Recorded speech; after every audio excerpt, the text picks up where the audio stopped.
Just happened to drive by the Irving, and I seen this SWAT team come in and park beside the pumps, and the fellow get out of the passenger side, and he just right out in front of the car and out with his gun and just opened up right through the windshield of the car.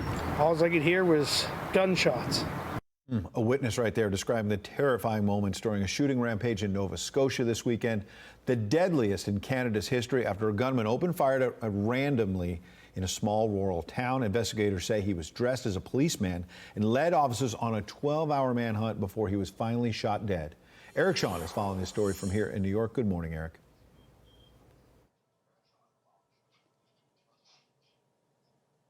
Well, Ed, Canada is simply unaccustomed to this type of gun violence and mass shootings, and this is the worst in the nation's history. Canada CTV News now just reporting they say at least 19 people were killed.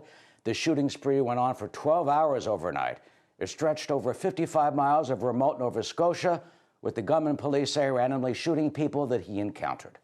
The suspect is identified as 51-year-old Gabriel Wordman. He owned dental clinics that made dentures, and authorities do not know why he embarked on this massacre. It all started about midnight on Saturday when police were called to Wordman's home in the small village of Portapic on a firearms complaint. They say when they got there, they found casualties both inside and outside of Wordman's house. Police believe those first victims were targeted. Then he fled, disguised as a police officer, and he even made his car look like a Royal Canadian Mounted Police cruiser before he dumped it mid-morning yesterday and then switched to a silver Chevy SUV. Police say he died after an exchange of gunfire with police when he stopped at a gas station that happens to be near the Halifax airport. And for now, as they say, they have no motive. Too early to tell in terms of what the motivation was, as I said earlier. What I would say is it appears to be, at least in part, very random in nature.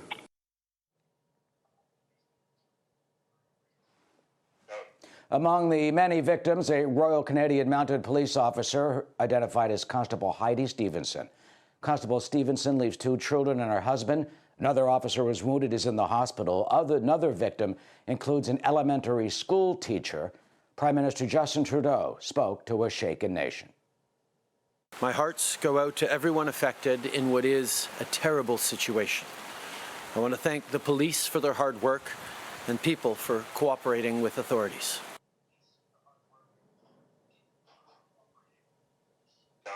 The last major mass shooting in Canada was back in 1989. That took place in Montreal at a school. 14 people were killed then.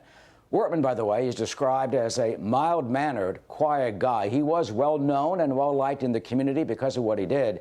People there so shocked and finding this killing spree just incomprehensible in a country that has very strict gun laws, by the way. Yeah. Police try to find a motive. Just horrible. Absolutely. Back to you. Shawn, thank you.